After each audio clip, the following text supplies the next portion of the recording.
Pasca hasil pemilihan presiden, berbagai pemberitaan menarik perhatian masyarakat terkait arah kebijakan pasca pemilu.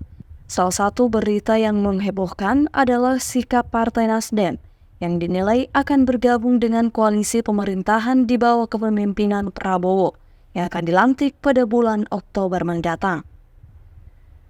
Konsep koalisi ini merujuk pada aliansi antara dua partai atau lebih yang didasarkan pada kesamaan kepentingan politik dan arah kebijakan. Pemerintahan koalisi adalah bentuk pemerintahan yang terdiri dari lebih dari satu partai politik. Struktur koalisi ini biasanya mempengaruhi dinamika kekuasaan antara lembaga eksekutif dan legislatif. Di sisi lain ada juga konsep oposisi atau koalisi di luar pemerintahan. Dalam konteks politik, keberadaan oposisi sangat penting dalam menjaga dinamika demokrasi. Oposisi membantu menjaga persaingan di antara elit politik dan memberikan kritik terhadap kebijakan pemerintah. Meski memiliki tantangan tersendiri, seperti dalam sistem presidensial yang diterapkan di Indonesia, oposisi tetap memiliki nilai dalam mengimbangkan kinerja pemerintahan.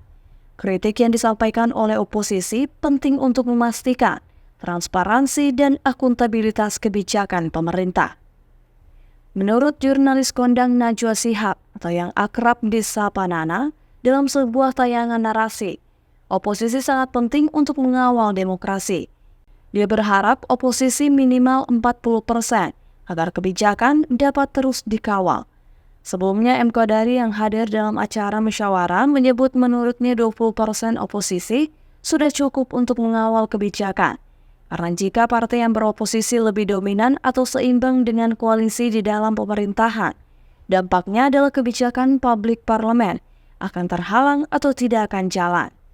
Namun menurut pengamat politik Unhas Andi Aliarmonanto SIP MSI, karena politik di Indonesia terbilang sangat dinamis, sehingga belum ada yang bisa diprediksi sikap seperti apa yang akan diambil pada akhirnya oleh masing-masing partai, baik itu menjadi koalisi dalam pemerintahan maupun koalisi di luar pemerintahan. Dalam konteks multipartai, istilah oposisi itu sebenarnya tidak dikenal, gitu ya, karena oposisi itu hanya ada pada sistem dua partai, seperti di Amerika, satu berkuasa maka yang satunya jadi oposisi, gitu. Nah, yang ada sebenarnya dalam sistem multipartai adalah koalisi pemerintahan dan koalisi yang berada di luar pemerintahan, gitu. Dan tentu saja memang koalisi di luar pemerintahan ini dan koalisi pemerintahan juga saat ini masih dinamis, gitu. Karena kita belum tahu misalnya apakah Nasdem akan berada di luar pemerintahan, tapi kalau sikap yang ditunjukkan oleh Nasdem kemarin, kemungkinan besar mereka akan berkoalisi dengan partai-partai yang ada dalam barisan pemerintah. PKS mungkin karena dia sudah berada di luar pemerintahan beberapa periode, mungkin akan bertahan dengan posisinya. Demokrat tentu dengan bergabungnya kemarin tentu akan bergabung menjadi koalisi pemerintahan. Saya rasa yang masih kurang jelas ini adalah PDIP.